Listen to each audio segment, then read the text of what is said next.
स्वागत करते हैं आज के भगवद गीता क्लास में, बट दामोदर प्रोग्राम के लिए। सो एक्चुअली हमने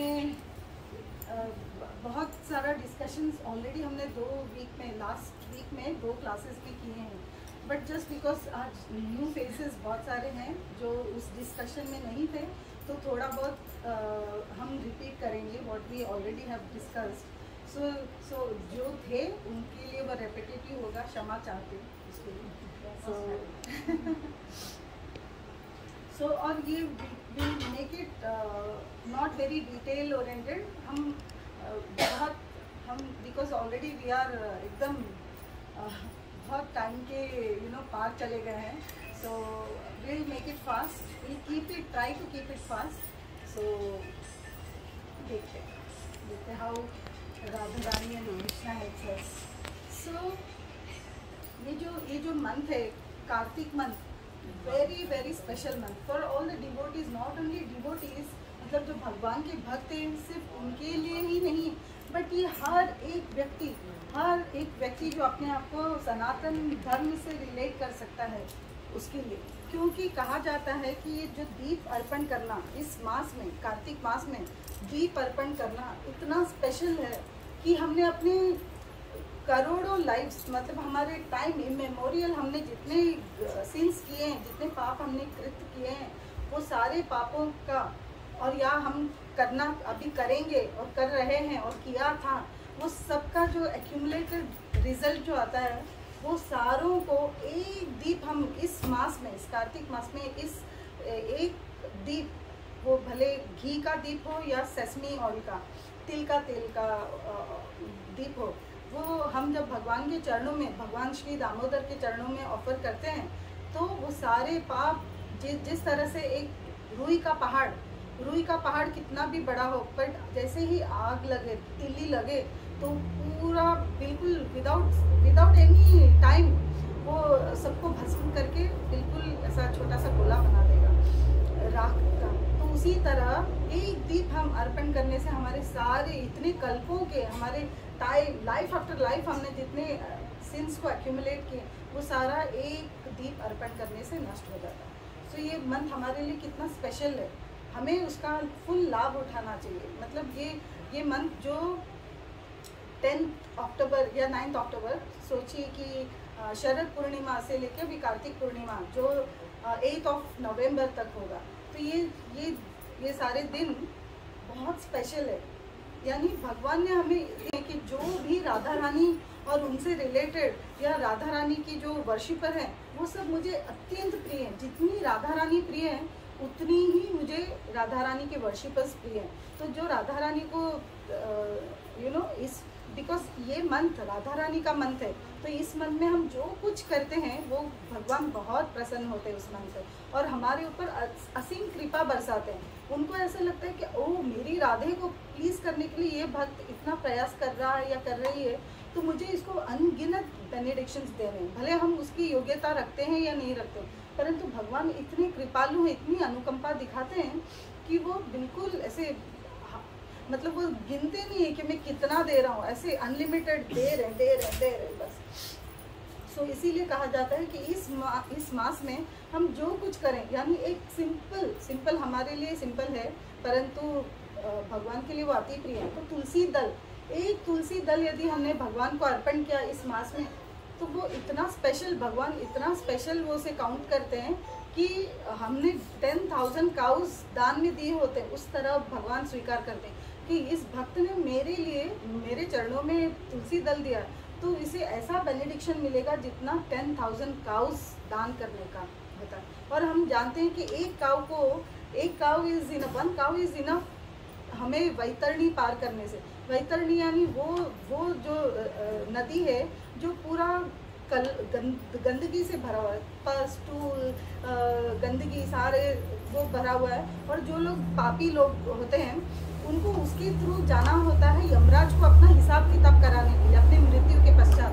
परंतु कहा जाता है जिसने भी अपनी लाइफ में गौ माता की सेवा की होती है, उनको स्वयं गौ माता अपनी पूंछ पकड़कर वो उसको तैरा देती है। तो सोचिए गौ माता कितनी इम्पोर्टेंट है हमारे जीवन में। और वो एक गौ माता का दान करने का नहीं, परंतु 10,000 गौ माता का दान करने का लाभ हमें मिलता है केवल एक तुलसी पत्र भगवान के चरणों में ऑफर करना। तो हमें करना चाहिए या नहीं करना चाहिए? बिल्कुल करना चाहिए, राइट। और कहते हैं कि हमें यमराज से, हर एक व्यक्ति को यमराज से डर लगता है। ऐसा कोई हम जो बोलते हैं इट्स ओके, इट्स फाइन, मैं यमराज को मिल लूँगी, देख लूँगी, ऐसा नहीं। हर कोई, भले वो महाजन है, परंतु एक भक्त भी महाजन से, ऐसे महाजन यमराज जो हिसाब किताब करते हैं हमारे कर्मों का, क्योंकि हमें पता हमने क्या क्या कैसे कैसे कर्म किए हैं, तो फिर हमें यमराज से मिलने का डर लगता है। परंतु कहा जाता है, स्कंद पुराण, पद्म पुराण, सब में ये विवरण है कि यदि हम इस मास में भगवान को चमेली के फूल, मोगरे के फूल, कोई भी सफ़ेद फूल जो सुगंधित हो, हाँ, यानी स्पेशली मोगरा का की चर्चा की जाती है कि जब हम जास्मिन फ्लावर्स भगवान को अर्पण करते हैं इस मास में, तो यमराज के कभी दर्शन नहीं होंगे हमें। तो सोचिए कितना, एक व्यक्ति का सबसे बड़ा डर क्या होता है? Death, because it is unknown fear. हमें किसी को पता नहीं, हम मतलब ऐसे तो वो वेगली हमें पता है कि कि बहुत डरावना होता है, बहुत ये होता है, परंतु हम इस लाइफ में अभी एक्सपीरियंस नहीं किए, तो वो अननोन का फियर हमें सभी को है, हम सभी को। परंतु ये जब आश्वासन दिया जाता है कि हम जब कार्तिक मास में पुष्प भगवान को अर्पण करते हैं, सुगंधित सफ़ेद श्वेत पुष्प, तो भगवान हमें कभी भी यमराज के दर्शन नहीं कराते। तो कितना रिलीफ मिलता है, कितनी ऐसा एक रिलीफ मिलता है कि अरे थैंक गॉड यार, हमें यमराज जी के दर्शन ऐसे नहीं करना पड़ेगा। हमें as a devotee, he is also Yamraj is mahajan, one of the great devotees of supreme lord. तो ऐसे महाजन के दर्शन करना अच्छी बात है, परंतु हिसाब किताब के लिए नहीं। हिसाब किताब के लिए हमें ऐसा दूर से प्रणाम प्रभु ऐसे रखना चाहिए। सो ये था एक छोटा सा ये।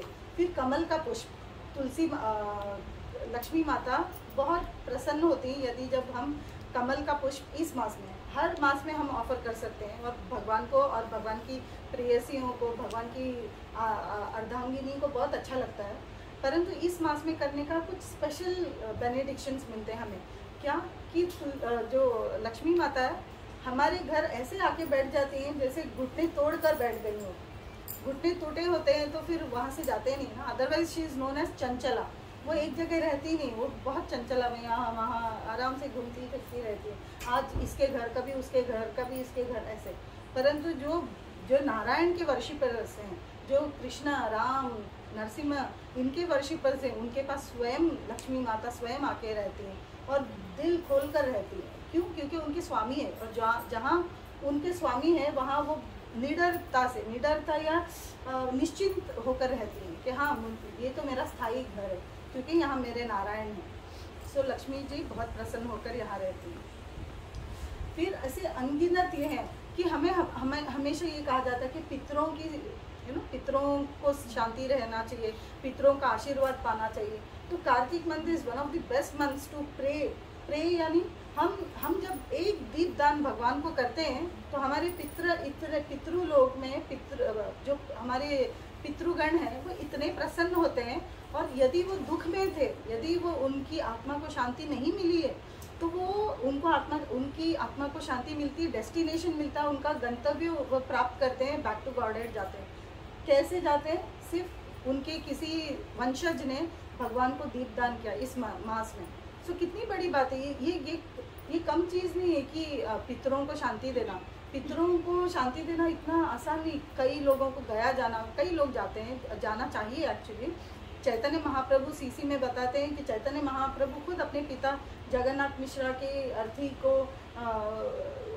गया लेकर जाकर उन्होंने वहाँ पर ये किया था, पूजा अर्चना की थी। सो ये विधि पूर्ण होता है।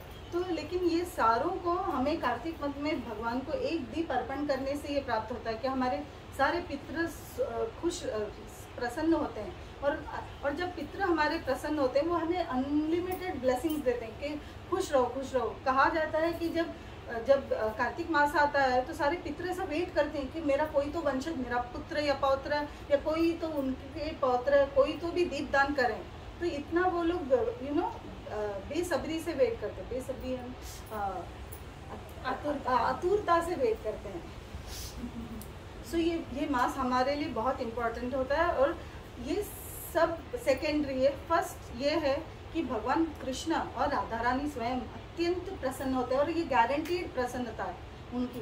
भगवान गारंटी देते हैं कि जो भी इस मास को हृदय से ये करें, हृदय से फॉलो करें, तो उनको बिल्कुल बैक टू गॉडेड मिलता ही है। वो ये सारा फॉलो करना तो छोड़िए, केवल शिक्षाष्टकम, अभी माता जी ने शिक्षाष्टकम पढ़ा तो सीसी में कहा जाता है कि जैसे ही ये मास करने, इस मास में या चैतन्य चरित शिक्षाष्टकम सुबह सुबह हम जब रिसाइट करते हैं तो उसको गारंटी बैक टू गॉडेड मिलता है, वैकुंठ धाम, गोलोक धाम प्राप्त होता है। सोचिए, मतलब किसी को ऐसा लगता होगा कि गोलोक धाम जाना यानी क्या हमारे जीवन, मतलब हमें अपना ये जीवन कितना प्रिय होता है। अरे मेरा बैंक बैलेंस इधर है, मेरा बंगला, मेरी गाड़ी, सब कुछ यहाँ पर है, ये सब छोड़ के मुझे गोलोक में क्या करना है। परंतु हमारे ऊपर कितने सारे क्लेश होते हैं, आदि दैविक, आदि भौतिक, आदि आध्यात्मिक, ये सारे क्लेश हमें हर समय हमारे पीछे रहता है। और ये जन्म मृत्यु जरा व्याधि, इसके चक्र से हम कभी नहीं छूटते हैं। भले हमारे पास क्या कुछ सब कुछ है, वो राजा हो या रंग, सबको इससे गुजरना होता है। तो इसीलिए ये सबके छुटकारे से, इस सब से बचने के लिए हमें कृष्ण भक्ति करनी है, क्योंकि ये एकमात्र एक मार्ग है जिससे हम इससे छुटकारा पा सकते हैं। और छुटकारा पाने से मतलब जब कार्तिक मास को हमने हृदयपूर्ण विधि से हमने जब संपूर्ण किया तो भगवान इतने प्रसन्न होते हैं कि हमें बैक टू गॉडेड ले जाते हैं। तो सोचिए, बैक टू गॉडेड जाना आसान नहीं है हमारे लिए। वो ऐसे नहीं है कि एक प्लेट में प्रसाद ले लिया और हमने हाथ में लिया और मुंह में डाल दिया, ऐसा इजी नहीं है। परंतु भगवान ऐसे ही हमें दे रहे हैं, बेनिडिक्शन ऐसे दे रहे हैं जैसे ले लिया, प्रसाद खा लिया। या तो भागवतम में आता है कि जैसे एक हुफ प्रिंट होता है, काफ का हुफ प्रिंट, एक छोटा सा बछड़ा है, वो अपने चरण जहाँ रखेगा तो उसका जितना होल होता है, कितना होल होगा, इतना सा, उसके चरण कितने होंगे, इतना, ज़्यादा से ज़्यादा इतना, उसमें जितना पानी भरेगा वो तो कोई भी, ये छोटा सा बच्चा, कोई भी छोटा बच्चा भी पार कर सकता है, राइट। तो जब हम भगवान का शरण लेते हैं तो ये जो भवसागर है, ये जो मटीरियल नेसेंस जो है, जो इतना खतरनाक है, इतना भयावह है, हाँ, कि हम इमेजिन भी नहीं कर सकते कि किस तरह से हम उसे पार करेंगे, कितने सदियों, कितने लाइफ टाइम्स जाएंगे उसे पार करने में। परंतु केवल भगवान के हम अनन्य भक्ति कर कर वो एक हुफ प्रिंट के जैसे बन जाता है कि उस हुफ प्रिंट में कितना पानी भरेगा, उतने पानी को कोई भी पार कर सकता है, चींटी भी पार कर सकती है, उसमें तैर कर जा सकती है। सो हमारा जीवन इतना सरल कर देते हैं भगवान, केवल हम जब भगवान की शरण लेते हैं, भगवान का शरण लेते हैं तो भगवान प्रसन्न होकर हमें ये देते हैं। तो हमें अभी मोटा मोटी ये पता चल गया कि Kartik month is very special. Kartik month को हमें वेस्ट नहीं करना चाहिए हमें। और कार्तिक मंथ में 2 चीज़ अवश्य करना चाहिए। कहा जाता है कि कार्तिक मंथ में व्रत लेने चाहिए। व्रत लेना बहुत इम्पॉर्टेंट है। मतलब हम सोचेंगे चलो कार्तिक है, हम जो नॉर्मल कर रहे हैं वो करते रहें, अच्छी बात है। सिंसियरिटी से, सीरियसनेस से, विदाउट एनी अल्टीरियर मोटिव हम यदि वो करें वो भी बहुत अच्छी बात है। परंतु भगवान स्कंद पुराण में और पद्म पुराण में ये मेंशन करते हैं कि 2 टाइप के व्रत लेने ही चाहिए, आवश्यक। एक है निषेध व्रत, यानी मैं ये नहीं खाऊंगी या वो नहीं करूंगी या ऐसे नहीं करूंगी या ऐसे, ये लेना आवश्यक है। मतलब ये मेरे शब्द नहीं है, शास्त्रों के शब्द हैं कि कार्तिक मंथ को यदि हमें ऐसे वेस्ट नहीं करना है तो हमें ये 2 व्रत लेने आवश्यक हैं। बहुत बड़ा बड़ा नहीं करना है कि मैं ये नहीं करूँगी, मैं ये नहीं देखूंगी, वो नहीं करूँगी, इससे बात नहीं करूँगी, ऐसे कुछ नहीं। सिंपल ले सकते हैं कि चलो मैं कि एटलीस्ट जब जपा कर रही हूँ तो कोई फ़ोन नहीं अटेंड करूँगी, जपा कर रही हूँ तो कोई व्हाट्सएप मैसेज नहीं चेक करूँगी। ये सबसे इम्पोर्टेंट है। ये यदि हमने किया ना तो भगवान अति प्रसन्न हो जाएंगे, बोलेंगे फ़ोन नहीं उठा रही है ये माता जी। मुझे तो बहुत सारे ब्लेसिंग्स और बेनिडिक्शंस देने चाहिए इनको, क्योंकि ये आज हमारी सबकी हाँ जो वीकनेस है हमारी, जो हमारी दुर्बलता बन गई है, वो ये है कि फ़ोन पर हम क्या करें, हम तो सुबह सुबह जूम पे चैटिंग भी करते हैं तो फ़ोन हमारे पास ही होता है। बट अदर देन दैट वो जूम का एक अलग वो है, परंतु उसके सिवा हमें फ़ोन को बहुत लिमिटेड यूज़ करना चाहिए, एटलीस्ट कार्तिक में, क्योंकि हमारा time, we never know how the time flies, it flees away. हाँ, टाइम लिटरली हमें पता नहीं चलता है कि एक साल, अभी ऐसा लग रहा है पिछला कार्तिक तो हमने मनाया, ये कार्तिक इतना जल्दी आ गया, मतलब कैसे टाइम जा रहा है हमें पता भी नहीं चलता है कि किस तरह से टाइम जा रहा है। तो हमें उसका सदुपयोग करना ही चाहिए। तो ये हुआ निषेध व्रत, मतलब मैं ये नहीं करूँगी, ये नहीं करूँगी ऐसे, परंतु कुछ पॉजिटिव भी करना चाहिए। मैं ये नहीं करूँगी, नेगेटिव नहीं करूँगी, ठीक है भाई, परंतु कुछ पॉजिटिव भी करो। और ये भी शास्त्र बोलते हैं कि ठीक है, मैं आज से इतने राउंड्स एक्स्ट्रा करूँगी, मैं आज से 25 राउंड करूँगी, मैं आज से 20 राउंड करूँगी। जो एक राउंड कर रहा है वो 4 करेंगे, जो मतलब कुछ भी करें। क्यों? क्योंकि इस मंथ में, इस कार्तिक मास में हम एक राउंड भी, जो यूजुअली एक राउंड करते हैं, उसका हमें 1000 टाइम्स मल्टीप्लाइड रिजल्ट मिलता है। और जब हम तुलसी की क्यारी के पास बैठ के जब जप करते हैं तो उसका और 1000 टाइम्स उसको मल्टीप्लाई करके हमें रिजल्ट मिलता है। तो हमें इसका सदुपयोग करना चाहिए। हम एनीवेज माला करेंगे यहाँ वहाँ घूम के या इधर उधर भटकते हुए या हमारा ध्यान भटकाते हुए, इंस्टेड हम भगवान के पास बैठकर, भगवान के चरणों में बैठकर और तुलसी महारानी के पास बैठकर जब करें तो उसका कुछ अलग ही महत्व होगा, उसका कुछ अलग वो मिलेगा। ये तो छोड़िए कि ऐसे कहा जाता है कि कार्तिक मास में हम केवल रंगोली बना दी अपने घर में जो मंदिर के समान है या मंदिर में, तो हमारे लाइफ में इतना एफल्जेंस आता है, इतना हमारे जीवन में स्फूर्ति और आभा आती है कि यू नो लोग अट्रैक्ट होते हैं कि अरे ये लोग इतने स्पेशल क्यों दिखते हैं। इससे बोलते हैं ना, अरे आप लोग तो वैकुंठ धामवासी लगते हो, आप लोग तो वैकुंठ वाले लगते हो। क्यों? क्योंकि भगवान की असीम कृपा हुई है ऐसे। सो इस मास में हम जो कुछ करें, एकादशी अच्छे से करें, दीप दान करें, मंदिरों में दीप लगाएं, दीप मालाएं लगाएं, इसके अनगिनत बेनिडिक्शन से इसको तो हम कार्तिक मास के ऊपर हम एक पूरा क्लास और लंबा क्लास दे सकते हैं। मतलब ये अनगिनत है इसका रिजल्ट। तो हमें बस इतना समझना है कि हमें बस इसका यूज़ करना, यूज़ मतलब वैसा यूज़ नहीं, यूज़ वर्ड सुनकर ही कितना वो लगता है ना, एकदम यूज़ यानी उसका सदुपयोग करना।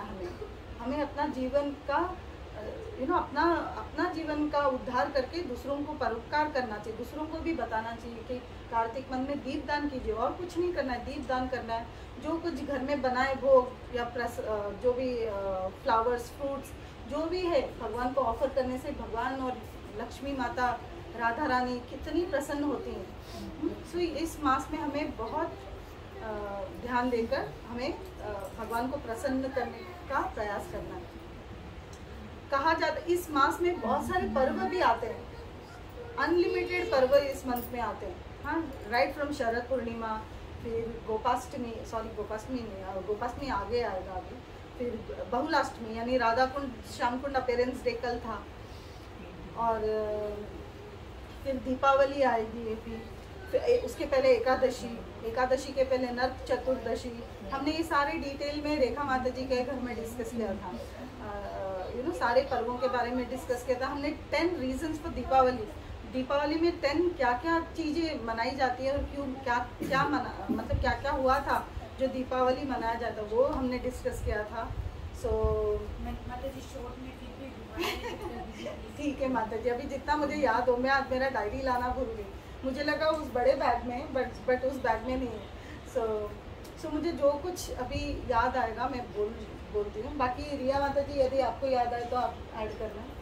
सो सबसे big reason which we know for Deepavali के क्यों मनाया जाता है वो है कि भगवान रामचंद्र अपने सारे पूरा एंटोराज के साथ वो वापस आए थे अयोध्या। तो अयोध्यावासी का लाइफ कैसे हो गया था कि उनका सूरज ही डूब गया था, सूरज ही नहीं थे उनके, तो वो दीप लगाते ही नहीं थे घर में, क्योंकि उनके जीवन में भगवान राम के सिवा और कुछ नहीं था। तो जब राम ही नहीं थे तो वो दीप लगाते ही नहीं थे घर में। तो दीप मतलब I hope. I hope. So 14 साल 14 साल उन्होंने दीप नहीं लगाया था, वो सारे मिलाकर के दिवाली। Yes yes. आगे 14 साल के बाद बोलो उनके लिए कितनी बड़ी बात होगी, मतलब राम भगवान जब आए सबके साथ,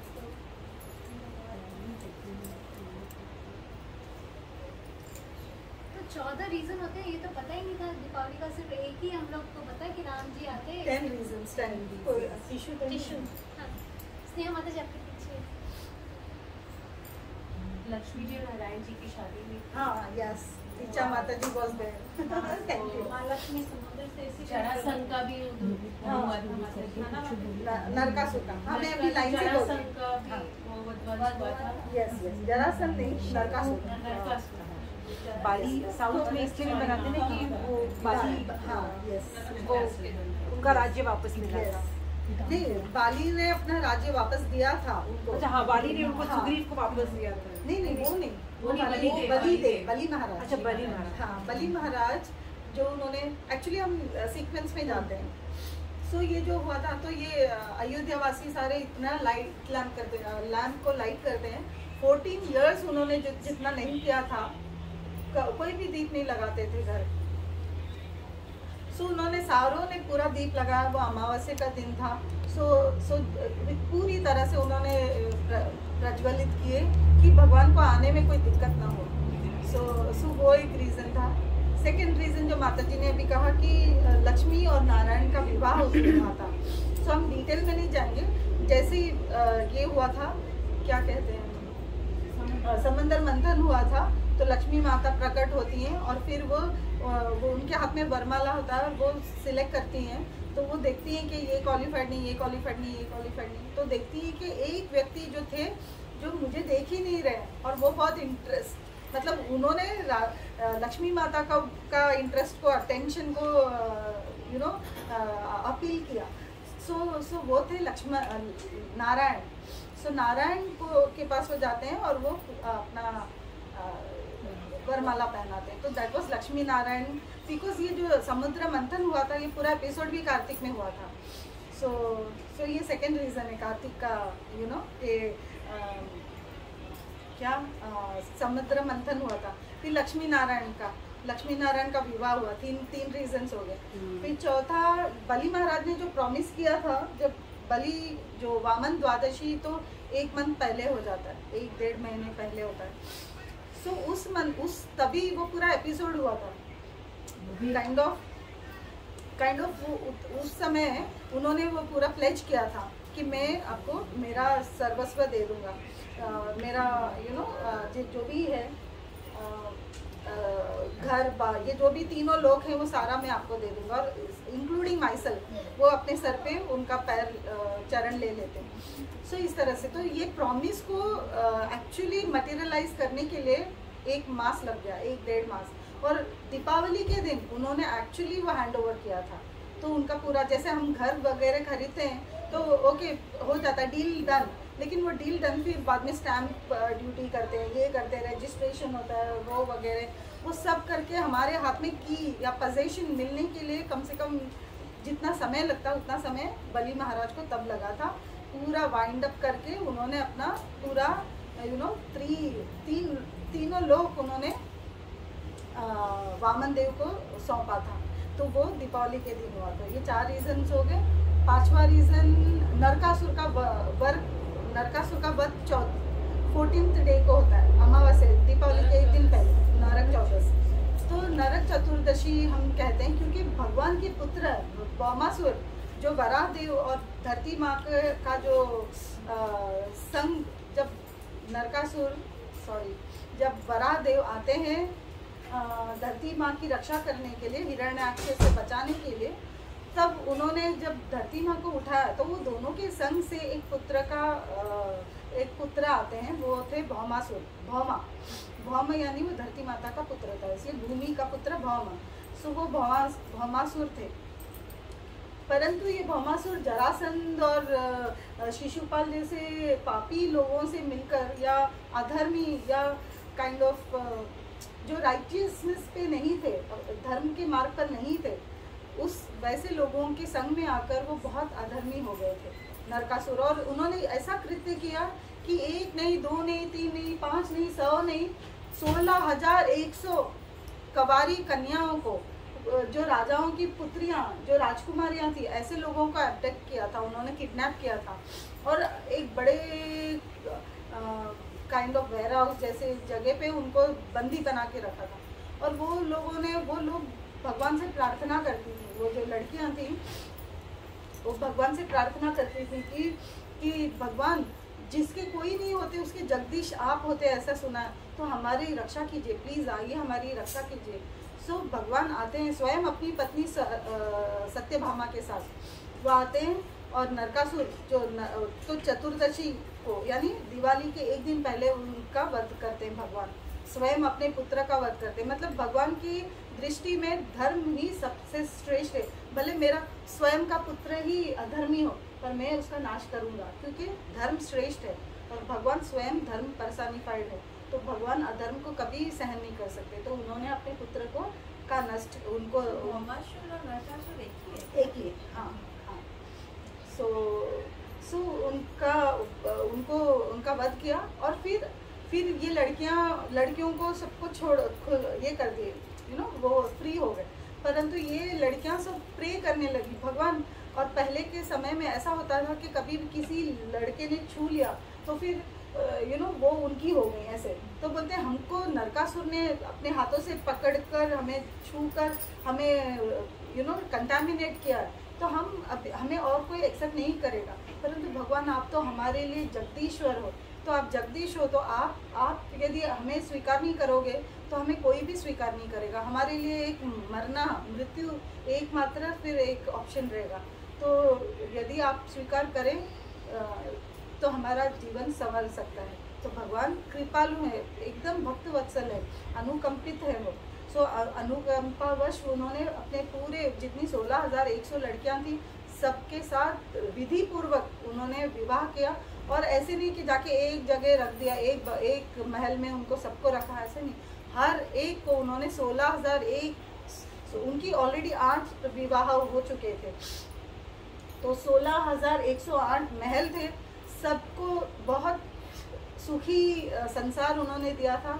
और हर एक रानी के साथ उनके 10 पुत्र और 1 पुत्री थी। और सबके साथ जिस तरह से उस रानी का थिंकिंग, एटीट्यूड, मेंटालिटी जैसा था, वैसे भगवान उनके सामने प्रतीत होते थे। जैसे सत्यभामा बहुत डोमिनेटिंग काइंड ऑफ वैसा नेचर है कि तुम मेरे हो तो मेरे हो, पजेसिव, बहुत पजेसिव थी, या बहुत काइंड ऑफ डोमिनेटिंग थी, पजेसिव से भी ज़्यादा, क्योंकि अगर इतनी पजेसिव होती तो 16,000 को वो बर्दाश्त नहीं करती शायद। सो बहुत सत्यभामा का वैसा नेचर था। तो भगवान उनके सामने ऐसे एक्ट करते थे जैसे एक हैंडपैक्ड हस्बैंड कैसे होते हैं, तू जो बोले वो सही, तू बोले दिन है तो दिन, रात तो रात, वैसे वो करते थे। तो भगवान बिल्कुल एक दूसरे के, मतलब जो रानी है उसका हृदय को समझकर वो एक्ट करते थे। मतलब सुखी संसार, हम बोलते ना राम राज्य, वैसा कृष्ण के द्वारका में ऐसा ही राज्य था, बिल्कुल प्रसन्नता का से फाउंटेन हर महल में, ऐसे इतना। सो ये नरकासुर, मतलब ये जो विवाह हुआ था वो दीपावली के दिन हुई थी।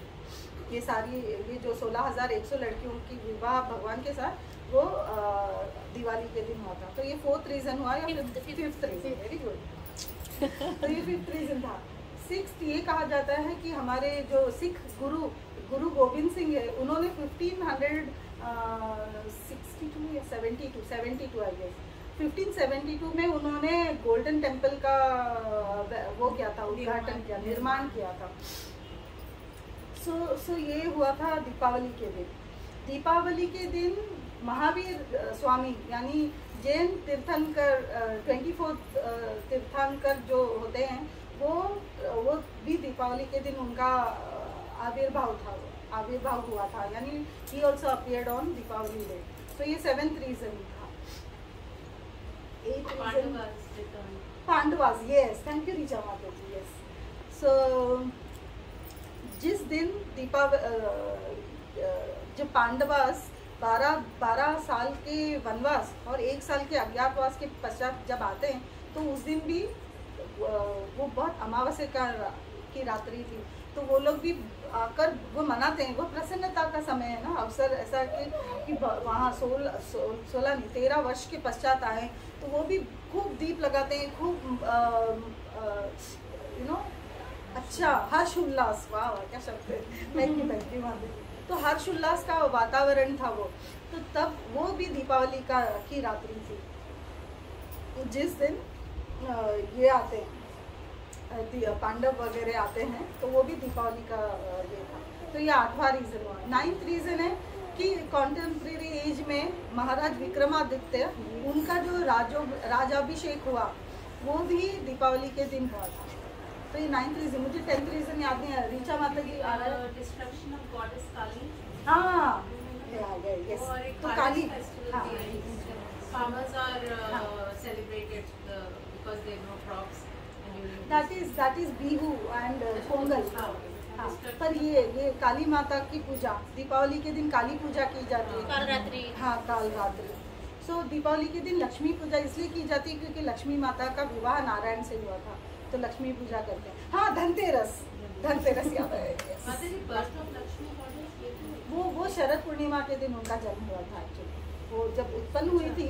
हाँ, फिर धनतेरस के दिन क्या हुआ था कि धन्वंतरी आए थे भगवान के।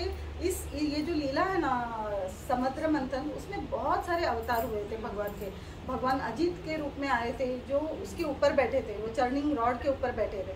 भगवान कूर्म के रूप में आए थे, जो नीचे बैलेंस कर रहे थे उस रॉड को, because it was huge mountain. हाँ, तो वो टॉर्टोइस के रूप में आए थे और नीचे, और उनको कैसे होता था पता है, जैसे मंदार पर्वत हिलता था तो उनको लगता था मेरी पीठ में जो खुजली हो रही ना, उसको अच्छे से थोड़ा थोड़ा हाँ अच्छा मीठी सेंसेशन हो रही है ऐसे। सो ये था। और फिर भगवान वहाँ पर फेवरेबल एयर के रूप में थे, ब्रीज के रूप में। भगवान वहाँ नारायण के रूप में आते हैं। भगवान शेषनाग, हाँ वो तो वासुकी थे। अच्छा वासुकी। सो इस तरह से बहुत अवतार में थे, और one of the prominent avatars was of Dhanvantari, क्योंकि धन्वंतरी भी भगवान के ही अवतार हैं, जो शाम वर्ण में। और कहा जाता है कि जो भी आयुर्वेदा में इंटरेस्ट रखते हैं उनको धन्वंतरी की पूजा करनी चाहिए, क्योंकि ही केम विथ हर्ब्स, अमृत लेकर आए थे वो। तो अमृत आयुर्वेदा में सबको, यानी किसी को लाइफ देना तो पहले अमृत ही, अमृत नहीं है हाथ में, किसी के जश नहीं है हाथ में, तो क्या किसी को ठीक करेगा। तो वो अमृत धन्वंतरी लेकर आए थे। तो इसीलिए धनतेरस के दिन लोग सोना लेते हैं, कुछ कलश लेते हैं, या कुछ भी एक यूटेंसिल्स कुछ लेकर आते हैं उस दिन। सो रिमेम्बरिंग धन्वंतरी, लॉर्ड धन्वंतरी के उस दिन हमारे घर भी अमृत की वर्षा होगी ऐसे। सो तो लाते हैं हर बार, पर ये नहीं पता था, आज पता चला। हाँ गोवर्धन पूजा क्यों होती है? हाँ, अभी हम actually I know it's too late. कितना हाँ माता जी, जिसको लेट हो रहा है, जो जाना चाहते please carry on, because I know we were very late to start. So but हम ज़्यादा डिटेल में नहीं, बट सिंस अजीता माता जी हैड ऑलरेडी मेंशन, और अभी पायल माता जी ने पूछ भी लिए, मैं सोची थी अभी किसी का सब लोग आप हाँ सेटिस्फाइड दिख रहे, तो we can just pause here. But okay, since the topic has come out, so हम लोग थोड़ा सा, और गोवर्धन पूजा नेक्स्ट वेंसडे को है, इसलिए हम अपना क्लास को उस दिन पॉज रखेंगे। हम उसके नेक्स्ट वेंसडे को रिज्यूम करेंगे। सो तब तक के लिए हाँ, सो गोवर्धन पूजा क्यों किया जाता है वो हम अभी शॉर्ट में थोड़ा डिस्कस कर लेते हैं। I am sorry for that कि हम शॉर्ट में करें, और जिनको एक्चुअली ऐसा एक्सटेंडेड लग रहा है तो उनको भी सॉरी। सो वो भी दीपावली का दिन था जब गोवर्धन की पूजा, गोवर्धन की तैयारी करते, क्योंकि next day of Deepavali Govardhan की तैयारी ये होती है, गोवर्धन पूजा होता है। लेकिन उसके पहले क्या होता था, जब कृष्णा जब छोटे थे तो कृष्णा जब से जन्मे तब से वो मतलब उनका जब से आविर्भाव हुआ है तब से उन्होंने देखा है कि हर वर्ष एक बार बहुत हर्षोल्लास से घर में बहुत तैयारी होती, पूरे वृंदावन में बहुत तैयारी होती है और कुछ होता है।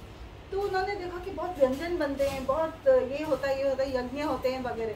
तो जब 7 वर्ष के हुए बालक कृष्णा, तो कृष्णा कान्हा ने अपने पिता को कहा कि क्या हो रहा है। एक्चुअली जब दामोदर लीला चल रहा था ना, ये पूरा लीला जब हो रहा था, तब नंद बाबा दीपावली की ये इंद्र पूजा की तैयारी के लिए व्यस्त थे, उसमें व्यस्त थे।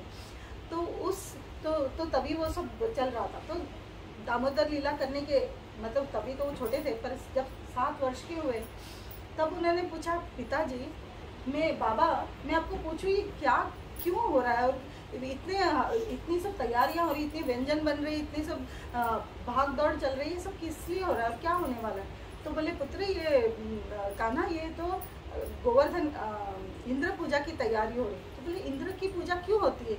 तो बोले इंद्र हम वो ये हैं, किसान हैं, हम वैश्यज हैं, और वैश्यज यानी गो रक्षा करते हैं, और गो की जो रक्षा होती है या गो पालन होता है वो घास से होता है, और घास तभी प्राप्त होगा जब वर्षा होगी, और वर्षा तभी होगी जब हम इंद्रदेव की पूजा करेंगे। तो कान्हा बहुत सारा देखो, अभी किसी को समझाना है तो अभी कोई बच्चा है, बच्चे को यदि दवाई पिलाना है तो माँ क्या करेंगी, कुछ भी ट्राई करेंगी, पर बच्चा यदि नहीं पी रहा है तो नाक बंद करेगी और मुंह में वो डाल देंगी दवाई। तो बच्चे को सांस लेना तो है तो वो मुंह खोलेगा तो दवाई अंदर चली जाएगी। तो उसी तरह से भगवान हर तरह का एक वाद विवाद देते हैं उनको, मत वाद विवाद नहीं, एक अच्छा आर्ग्यूमेंट देते हैं कि पानी तो इंद्रदेव पानी तो समंदर में भी देते हैं, जिसकी कोई ज़रूरत नहीं है। हाँ, समंदर तो कोई पूजा नहीं करता, फिर भी समुद्र को मिलता है। तो यदि हम कर्तव्यनिष्ठ हैं, यदि हम राइटफुली अपना कार्य कर रहे हैं, यदि हम अपनी सेवा बराबर कर रहे हैं, तो हर एक देवता का कर्तव्य है कि हमें वो उसका रिजल्ट दे। तो फिर यदि हम अपना कार्य बराबर कर रहे हैं तो इंद्र हमें उसका रिजल्ट देंगे ही देंगे। तो उसके लिए यज्ञ करने की क्या आवश्यकता। तो बोले परंतु ये तो टाइम इमेमोरियल वो चलता आया, ये तो वर्षानुवर्ष और लाइफ आफ्टर लाइफ मतलब परंपरागत ही चलता आया। तो ये कैसे हम रोकें, मतलब ये तो करना ही है। तो बोलते हैं कि ये शास्त्रीय है क्या, भगवान पूछते हैं ये शास्त्रीय है क्या, या यूं ही क्योंकि मेरे दादा ने किया, उनके दादा ने किया, इसलिए फॉलो कर रहे हैं ऐसा। तो वो बोलते हैं कि नहीं, ये तो बस फॉलो कर रहे हैं कि इन्होंने क्या। शास्त्रों में तो इंद्र पूजा का कहीं विवरण नहीं है, कहीं भी विश्लेषण नहीं दिया गया। तो फिर वो बोलते हैं कि फिर तो हमें इंद्र पूजा रोकनी चाहिए, हमें इंद्र पूजा की जगह। तो बोलते तो क्या करें, फिर क्या करें। बाबा पूछते हैं, नंद बाबा पूछते हैं। तो वो बोलते हैं गोवर्धन की पूजा करनी चाहिए। क्यों, क्योंकि वो बोलते हैं कि हमारी गो है, गो माता जो है वो जाके गोवर्धन में अपनी एकदम सॉफ्ट और क्या कहते हैं एकदम जूसी जो घास है वो गोवर्धन में खाते हैं। हाँ, गोवर्धन इतना अच्छा है कि वो जब गर्मी में ठंडक देता है और ठंडी में गर्मी ही देता है, इतना अच्छा है। और उसमें इतने सारे फल फूल लदे हुए हैं कि गो माता और हम भी बालक जाके उसमें खाते हैं, फिर वहाँ के शीतल जल का पान करते हैं। तो वहाँ जल है, सब कुछ है, सब एनवायरनमेंट अच्छे, गुफा है, तो गुफा में जाके हम अच्छे गेम्स खेलते हैं। तो गोवर्धन हमें सब कुछ प्रोवाइड करता है, तो गोवर्धन की पूजा होनी चाहिए, इंद्र की नहीं। तो बोलते हैं ठीक है, मतलब वो बोलते हैं कि हम ये समझ सकते हैं कि नंद बाबा के जीवन में अदर देन प्लीजिंग कृष्णा और कुछ नहीं है। तो जब कृष्णा इतने एडमेंट थे कि नहीं गोवर्धन की पूजा होनी चाहिए, इंद्र की नहीं, तो नंद बाबा ओके बोल रहे थे। वो और कुछ बोल ही नहीं सके, बोले ठीक है, यदि आपको उससे प्रसन्नता है तो जरूर करेंगे। तो बोले पर हमने कभी गोवर्धन की पूजा की नहीं, तो कैसे करना है, हमें विधि बताओ। तो फिर वो बोलते हैं जो हम इंद्र पूजा के लिए करते हैं, जो तैयारी इंद्र पूजा की यज्ञ के लिए किया, वो सब हमें गोवर्धन के आसपास रखना है। और गोवर्धन को बहुत सारे व्यंजन बना के खिलाना है। और सारे जो गोपियाँ आती सबको बोल दिया गया कि सब बनाओ और गोवर्धन के पास लेकर आ जाओ, सब गोवर्धन को ऑफर करना है। और जितना उनके घर में जितना भी सामग्री था सबका उन्होंने भोग बनाया भगवान को ऑफर करने के लिए। उन्होंने ये नहीं सोचा भी कल सुबह का क्या करेंगे, कल सुबह भी तो चाहिए, तो थोड़ा सा दाल चावल रखते हैं फिर बनाते हैं। नहीं, उन्होंने जो कुछ मतलब उन्होंने कभी ये नहीं सोचा कि कल का क्या होगा। कि कान्हा तो बोल रहा है, उसको क्या बोलने में क्या जाता है, छोटा सा बालक है तो बोल देगा। हमें अपना हमारे घर वालों को देखना है, हमारा पूरा ये देखना है, तो थोड़ा तो हम संचित करके रखें, संचय करके रखें। नहीं, वो इतने सरेंडर्ड थे कि फुल दाल चावल डब्बे में जितना जो कुछ उनके घर में सामग्री थी सबका उन्होंने व्यंजन बनाया और सब बिल्कुल हृदय से लेकर गए और गोवर्धन के सामने रखे, अभी रख दिए।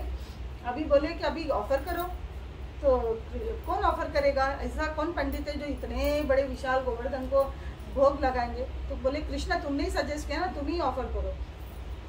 तो कहा जाता है कि एक भगवान स्वयं कृष्णा बैठे और दूसरे भगवान यानी गोवर्धन को भी भगवान कहा जाता है, क्योंकि गोवर्धन भगवान श्री कृष्ण के हृदय से उत्पन्न हुए। जब राधा रानी को उन्होंने कहा था कि हमें अभी नीचे जाके लीला करना है, पृथ्वी लोक पे जाके लीला करना है, तो बोले मैं नहीं आऊँगी। बोले क्यों राधे, तो बोले जब तक गोवर्धन यमुना वृंदावन नहीं है मैं नहीं आऊँगी। सो भगवान बोलते ठीक है इतना ही ना। तो वो अपने हृदय से एक छोटा सा तिल जितना एक राई के दाने जितना एक निकलता है और वो इतना विशाल होता जाता है, और वो इतना विशाल होता है कि फिर भगवान को बोलना पड़ता है बस भाई अभी बस करो, इतना और ज़्यादा विशाल मत हो जाओ। तो वैसे विशाल बोलते 88 माइल्स हाई वो उनका हाइट था। सो वैसे गोवर्धन को वैसे गोवर्धन मतलब वो स्वयं भगवान, क्योंकि भगवान के हृदय से ही उत्पन्न हुए। तो भगवान और श्रीमद् भागवतम में ये भी कहा जाता है कि वो हरिदास वाले यानी भगवान के अनन्य भक्त थे। जितने हरि के दास हैं उनके वो वरी हैं, उनके टॉप मोस्ट हैं। तो गोपी खुद स्वयं गोपियाँ बोलती हैं, स्वयं राधा रानी बोलते हैं कि गोवर्धन हरिदास वरीय है, क्योंकि इतना प्लीज करते हैं गोवर्धन भगवान को और भगवान के भक्तों को। सो अभी भगवान वहाँ पर आए और गो ब्राह्मण हिताय च जगत हिताय कृष्णाय गोविंदाय नमो नमः उन्होंने ऑफरिंग करना चालू किया। और जैसे वो ऑफर करना चालू किए गोवर्धन के हाथ मुंह आँख सब प्रकट हो गए। वो खुद स्वयं गोवर्धन भगवान के रूप में वहाँ पर प्रकट हो गए और जैसे ही ऑफरिंग हुआ वो सब खाने लगे।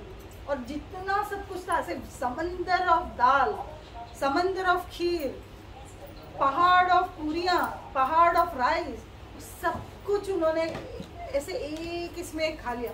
और खाने के पश्चात वो ऐसे किए और बोलते अन्य और यानी अन्न और। तो अन्न और मांग रहे हैं कि सबके घर में इसका जो कण था सब उन्होंने ऑलरेडी यूज़ कर लिया था। तो अभी अन्य और कहाँ से लाए, इसलिए वो जगह जहाँ पर उन्होंने मांगा था वो जगह का नाम अनियोर है। आज भी वो जगह है, उस जगह को अनियोर कहा जाता है। सो अभी फिर सब लोग कृष्ण को देखने लगे। कृष्णा तुमने ही ये सब सजेशन दिया था, कृष्णा तुमने ही ये सब प्लान किया था, अभी तुम ही बोलो कि क्या करें।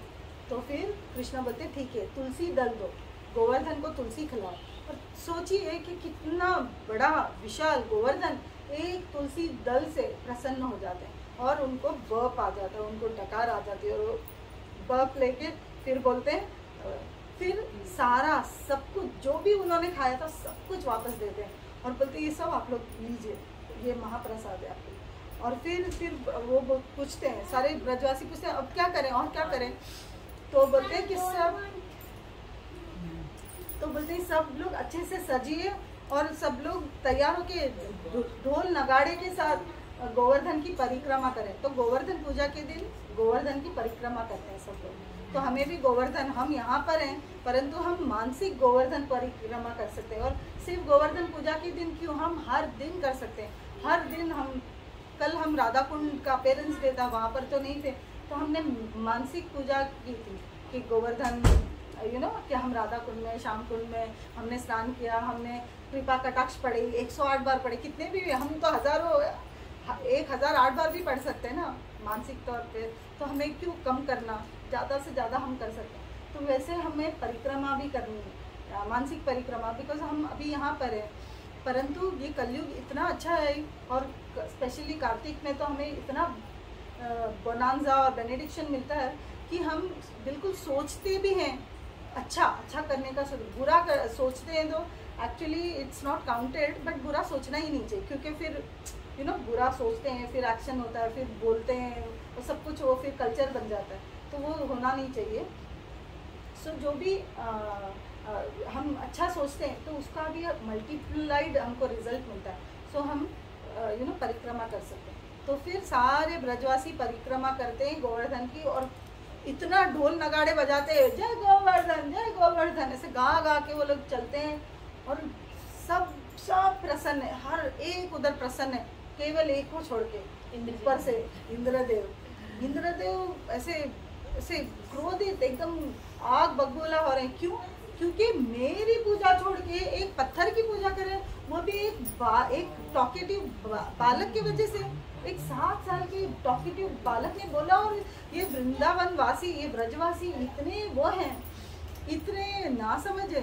हाँ, उनको ऐसा लगता है, इंद्रदेव को लगता है कि ये ब्रजवासी इतने बच्चे जैसे हैं कि बच्चे की बात पे पूरा डाइवर्ट कर दिया मेरी पूजा, तो इनको सबक सिखाना चाहिए। तो संवर्तक क्लाउड को बुलाते हैं। संवर्तक का क्लाउड वो है जो एनाहिलेशन के वक्त बुलाया जाता है, यानी जब पूरा क्या कहते हैं उसको, विनाश नहीं, विनाश तो है पर उसका प्रलय, thank you.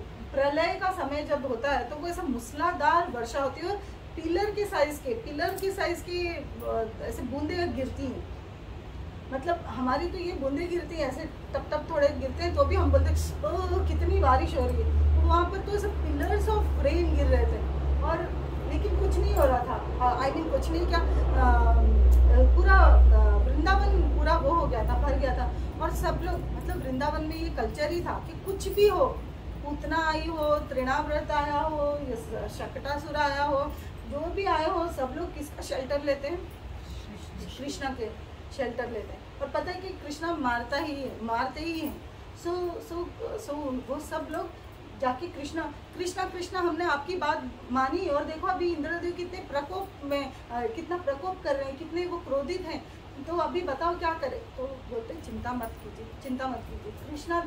Krishna Bing Krishna वो अपने बाएं हाथ से गोवर्धन को ऐसे उठाते हैं, और फिर वो पहले ऐसे उठाते हैं। श्रीनाथ जी का फॉर्म होता है, श्रीनाथ जी ऐसे दिखते हैं ना हमें। सो पहले ऐसे उठाते हैं ताकि सबको लगे कि बैलेंस्ड है बाबा, डरो मत। फिर वो ऐसे उछालते हैं, और लेफ्ट हाथ के लेफ्ट छोटी उंगली पिंकी फिंगर पे वो उठाते हैं, और ऐसे बोलते हैं सबको, जितने गाँव वाले, पूरे 84 कोस ब्रजमंडल वाले सब लोग आ जाओ। सो 84 कोस के सारे लोग आ जाते हैं उसके शेल्टर में, गोवर्धन के शेल्टर में। तो और सब लोग ऐसे मतलब कितना कॉन्फिडेंस होगा कृष्णा पे, और कृष्णा कॉन्फिडेंस दिला रहे हो ऐसा बता करके, ये एकदम फ्लोट हो रहा है मेरी उंगली पे, आ जाइए सब लोग, आ जाइए, सब आ जाते हैं। और इट इज सेड कि इंद्रदेव संवर्तक का क्लाउड जाके फिर इंद्रदेव को बोलते हैं कि अरे पता है ये गोवर्धन मतलब वहाँ के जो ब्रजवासी लोग हैं किसी को कुछ नहीं हुआ, क्योंकि कृष्णा ने, वो छोटा 7 साल का बालक ने अपने लेफ्ट हाथ में गोवर्धन को उठा लिया, और सारे लोग छतरी के शेड में, गोवर्धन की इतनी बड़ी छतरी के शेड में, और सब सुरक्षित हैं। तो इंद्रदेव को बहुत क्रोध आता है कि संवर्तक का क्लाउड इनका कुछ नहीं बिगाड़ सका, मुझे स्वयं को जाना चाहिए। ऐरावत आ जाओ। तो ऐरावत को बुलाते हैं, वो खुद बैठते हैं, और अपना थंडरबोल्ट, उनका हथियार क्या है? वज्र। तो वज्र चलाते हैं, और सोचिए वज्र और पहाड़ ये दोनों एनिमीज हैं, तो वज्र चला मतलब पहाड़ टूटेगा, वो क्योंकि वो दुश्मन है, शत्रु है। तो वो अपना वज्र चलाते हैं, गोवर्धन को कुछ नहीं होता, कुछ भी नहीं होता है, गोवर्धन का एक तिनका भी नहीं हिलता है, और इससे वो बहुत ज़्यादा आग बबूले हो जाते हैं। इंद्रदेव कि ऐसा कैसा हो रहा है? और अभी आप सोच सकते हो कि ये जो पानी अभी ठीक है गोवर्धन के अंदर तो नहीं, पर साइड से तो पानी सब अंदर डिस्ट्रॉय किया हो सकता है ना, मतलब गोवर्धन के नीचे भी सब गिल्ला कीचड़ जैसा होगा, मतलब मुझे तो ऐसे लगता था पहले कि मैं जब फर्स्ट टाइम जब ये पास टाइम सुनी थी तो मुझे लगा ठीक है ना, ये उठा लिए, मतलब कृष्णा ने उठा लिया, लेकिन आसपास तो सब गिल्ला था, वो भी तो सारे गिल्ले थे, तो गिल्ले गिल्ले में कैसा how could they enjoy under Govardhan. परंतु शास्त्रों में कहा जाता है, पुराणों में ऐसा विवरण आता है कि कंबोज ऋषि थे।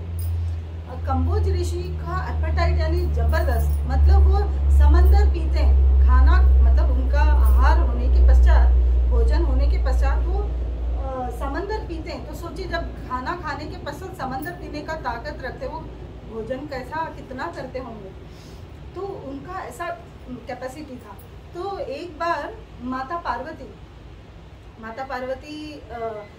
वैष्णव सेवा का बहुत इम्पोर्टेंस सुनते हैं। तो जैसे ही वो इम्पोर्टेंस सुनते हैं ना, तो फिर उनको ऐसा लगता है कि मुझे भी सेवा करनी है, मुझे भी किसी वैष्णव को घर बुला के, किसी साधु को घर बुला के उनकी सेवा करनी है। तो out of all the devotees, out of all the yogis, she selects Kamboj muni. वो कंबोज ऋषि को जाके बुलाते हैं, न्योता देकर आते हैं कि हमारे घर कल आ जाइए।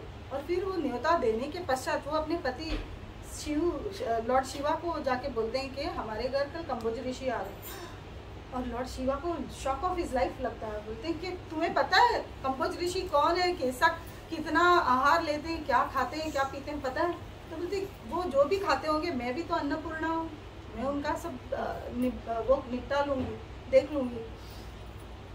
और वो आते हैं और माता पार्वती अपनी जितनी भी सेविकाएं थी सबको काम पे लगा लेती है, और जितना भी अन्न है सब वो यूज़ करती हैं व्यंजन बनाने के लिए, कंबोज ऋषि को खिलाने के लिए।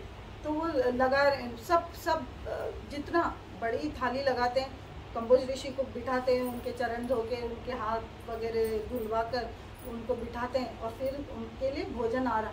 और उनका जो स्पीड है कंबोज ऋषि का, वो हम जब भूखे रहते हैं और हमारे आगे प्लेट है तो हमारा ऐसा हम नॉन स्टॉप चालू रहता है ना, जब तक मतलब चू करने की भी हिम्मत नहीं रहती, तो उनका वैसा स्पीड चालू रहता है। और सारा उनका ख़त्म हो गया, मतलब अंदर जितना भी बनाया था वो सब ख़त्म हो गया, तो भी इनका स्पीड चालू है। और बोलते आने दो और आने दो। पार्वती माता एकदम घबरा जाती है, अभी क्या करूँ, मतलब इनका स्पीड देख के ऐसा नहीं लग रहा है कि हम जब हमारा खाकर हो जाता तो हमारा स्पीड कम हो जाता है ना, फिर ऐसे हम जैसे ऐसे ऑस्टेरिटी कर रहे हैं, अरे यार समहाउ ये ख़त्म कर लें, ऐसा होता है, तो स्पीड हमारा कम होता है, इधर उधर देखते हैं, ऐसे करते हैं। इनका ऐसे नहीं, वो आतुरता से खा रहे हैं और ऐसा लग रहा है और जितना खाए उतना और खाने की कैपेसिटी। पार्वती माता घबरा जाते हैं, उनको फिर वो क्लिक होता है कि लॉर्ड शिवा बोले थे कि तुमने किसको न्योता दिया तुम्हें पता है? तो फिर वो बोलते हैं अभी मुझे, और जब शिव भगवान ने उनको बोला कि तुमने बोल दिया है तो अभी मुझे बिल्कुल इसमें इन्वॉल्व मत करना, जो भी हो तुम संभालना। तो फिर वो बोलते ठीक है। तो बोलते हैं अभी मैं मेरे पति को भी रेस्क्यू के लिए जा नहीं सकती हूँ पति के पास, स्वामी के पास, तो मैं क्या करूँ, मेरा भैया नारायण, तो नारायण को स्मरण करती हूँ।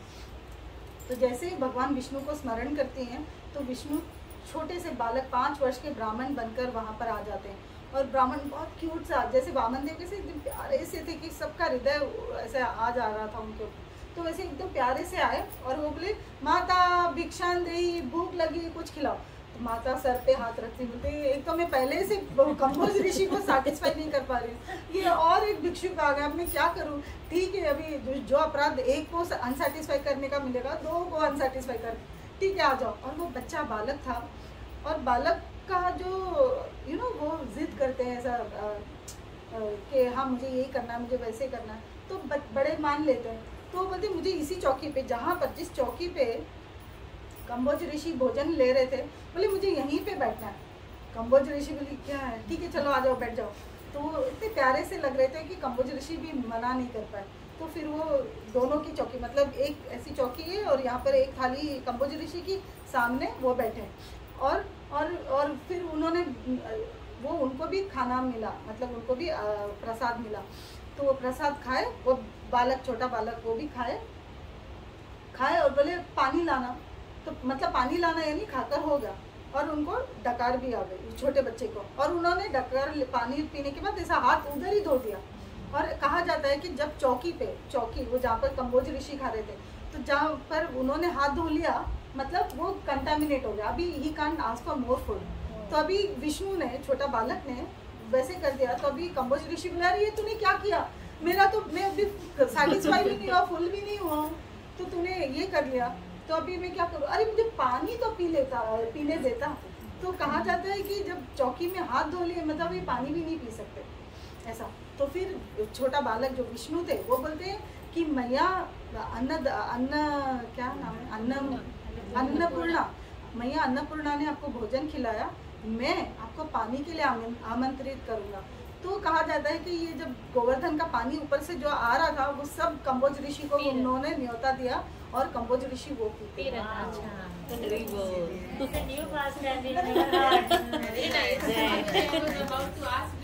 एक बार नाम संकीर्तन प्रभु ने ये बताया था, बट वो मुझे ये कंबोज ऋषि वाला स्टोरी नहीं बताया था, उन्होंने कुछ और बताया था कि वो पानी मतलब भगवान ही उसको गायब कर रहे थे। हाँ, वो ये भी है कि सुदर्शन चक्र भी ऊपर घूम रहे थे, तो सुदर्शन चक्र इवैपोरेट करते रहते थे ऐसा करके। तो वो भी एक रीजन है। मुझे याद आया जो आपने बताया इसके बाद, otherwise I was about to ask.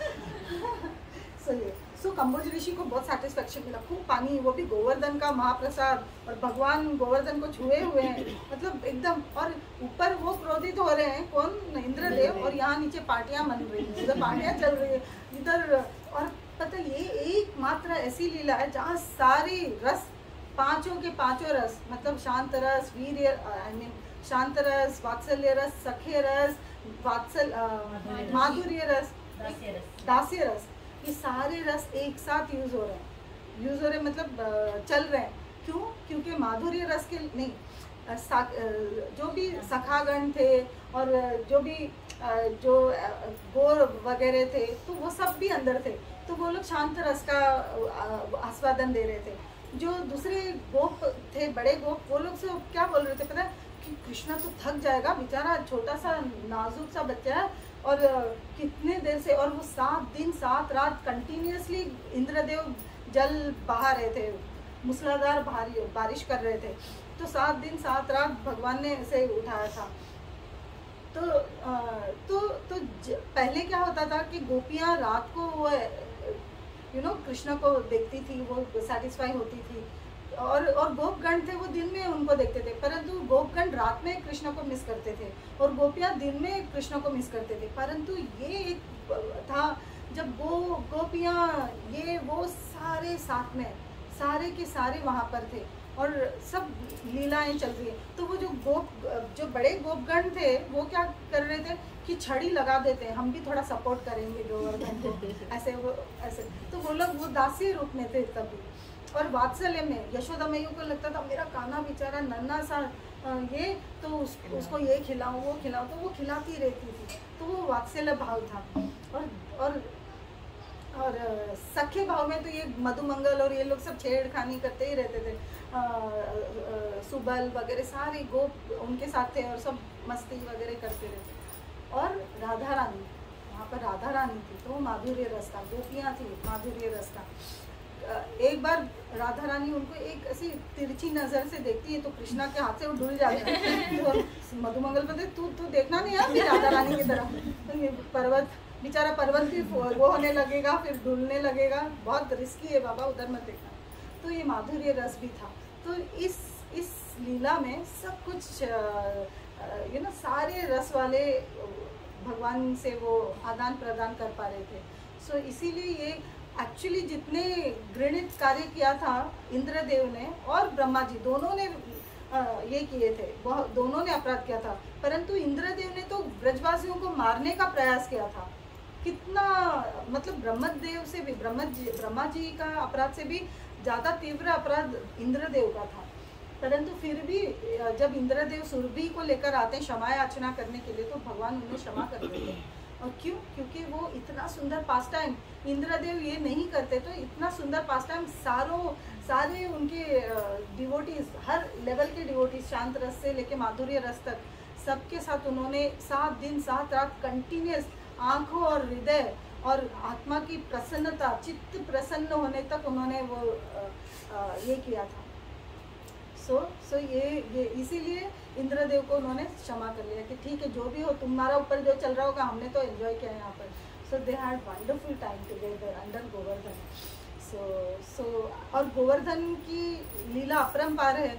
हमें जब भी मतलब जब भी गोवर्धन का सेवा करने का अवसर प्राप्त हो, गोवर्धन की परिक्रमा करने का अवसर प्राप्त हो, भगवान हमें अनलिमिटेड बेनिडिक्शंस देते हैं, अनलिमिटेड प्रेम भाव सब कुछ देते हैं। तो इसीलिए हमें गोवर्धन की सेवा करने में कभी भी आनाकानी या ऐसा सोचना नहीं चाहिए, ऐसे दो राय नहीं रखनी चाहिए हमें कि करूं या नहीं करूं, जो हो करना चाहिए। और मतलब हमारे गुरु महाराज तो ये भी बोलते हैं कि आचार्य ये बोलते हैं कि गोवर्धन की सेवा में हमने कोई कमी रखी या गोवर्धन की कथा को सुनने में हमने कुछ ये किया तो हमें सांप डसता है सब परंतु हमें नेगेटिव नहीं लेना चाहिए, हमें ये सोचना चाहिए कि कितने सारे बेनिडिक्शन, शुकदेव गोस्वामी भी हमें इतना वो लीला, वो क्या कहते हैं लास्ट में होता है ना, लास्ट में जो बोलते हैं फल श्रुति फल, हाँ श्रुति फल, तो इतना सारा श्रुति फल होता है, नहीं फल श्रुति फल नहीं क्या फल तो बहुत सारा फलश्रुति प्राप्त होता है हमें गोवर्धन की लीला सुनने, सुनाने, पढ़ने, पढ़ाने, दूसरों को अवसर देने। अभी जैसे अजीता माता जी को अनलिमिटेड ब्लेसिंग्स मिलेंगे बिकॉज उन्होंने ये प्रोग्राम अरेंज किया है आज और गोवर्धन लीला का स्मरण करने का हमें अवसर दिया है, तो अनलिमिटेड ब्लेसिंग्स मिलते हैं। तो और इस कार्तिक मास में गोवर्धन का वास करना और एटलीस्ट स्मरण करना वो भी बहुत बहुत इम्पॉर्टेंट है, भगवान अति प्रसन्न होते हैं। सो और राधा कुंड, श्याम कुंड, जो राधा रानी स्वयं लिक्विड फॉर्म, मतलब राधा रानी स्वयं वो अपनी लिक्विड फॉर्म में वहाँ प्रेजेंट है, हर लव इटसेल्फ। मतलब ऐसा नहीं कि राधा रानी और राधा कुंड अलग है, ऐसा नहीं। भगवान बोलते हैं कि राधा कुंड और राधा रानी नॉन डिफरेंट है, और जो भी राधा कुंड में स्नान करते हैं वो मुझे राधा रानी जितनी प्यारी है, और जो भी राधा कुंड में स्नान करते हैं वो उनको उतना प्रेम मिलता है जो राधा रानी मुझे करती हैं, उतना प्रेम उनको हमारे प्रति मिलता है, यानी राधा कृष्ण के प्रति। और जो भी राधा कुंड में स्नान करते हैं उनको बैक टू गॉडेड तो 100% गारंटीड है। मतलब ऐसा फलस्तुति है राधा कुंड में। और ये राधा कुंड कहाँ स्थित है? वो गोवर्धन पे स्थित है। गोवर्धन की आंखें, गोवर्धन एक मोर की रूप में, कोई बोलते हैं मोर है, कोई बोलते हैं वो मुसल क्या बोलते हैं उसको, रैबिट के फॉर्म में, जो भी फॉर्म में, ज़्यादातर आचार्य मयूर के फॉर्म में बोलते हैं। और उनकी जो आंखें हैं दो, कुसुम सरोवर उनका चेहरा है, और आंखें जो दो हैं गोवर्धन की, वो राधा कुंड और श्याम कुंड है। तो राधा कुंड और श्याम कुंड इतना स्पेशल है, और ये गोवर्धन पे, तो इसीलिए गोवर्धन बहुत स्पेशल है। बस हम ये बोल के समाप्त करते हैं कि रूप Goswami in his Upadeshamrita he says कि पूरे ब्रह्मांड का सबसे स्पेशल प्लेस है ब्रजमंडल। ब्रजमंडल का सबसे स्पेशल प्लेस है वृंदावन का सबसे स्पेशल प्लेस है गोवर्धन, और गोवर्धन का सबसे स्पेशल प्लेस है राधा कुंड और श्याम कुंड। राधा कुंड इतना स्पेशल है, तो हमें मतलब एटलीस्ट हम नहीं जा पा रहे हैं तो हम स्मरण कर सकते हैं, मानसिक पूजा कर सकते हैं। आज भी मैं भूल गई राधा कुंड का जल लेकर आना, तो राधा कुंड का जल हो तो वो अपने ऊपर छिड़क कर, या एटलीस्ट मानसिक नहीं है तो मानसिक तरह से हम उनका अपने ऊपर छिड़काव कर सकते हैं, हमारे फ्रेंड्स के ऊपर कर सकते हैं। ऐसे इस मास का सभी सदुपयोग करें, अपना और अपने फ्रेंड्स एंड रिलेटिव सबका परोपकार करें, और सभी को कार्तिक की शुभकामनाएं। सब अच्छा कार्तिक मनाएं, दीपावली मनाएं। दीपावली की भी सभी को हार्दिक शुभकामनाएं। थैंक यू ऑल माता जी। और नेक्स्ट वीक गोवर्धन है 26 अक्टूबर को शाम को लिटिल इंडिया में जो है सेंटर, वहाँ पर आप सब आएंगे।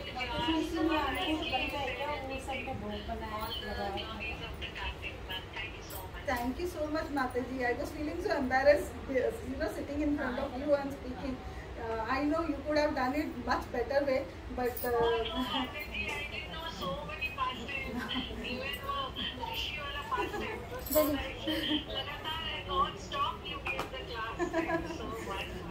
sorry इतना एक्सटेंड करने और बहुत लेट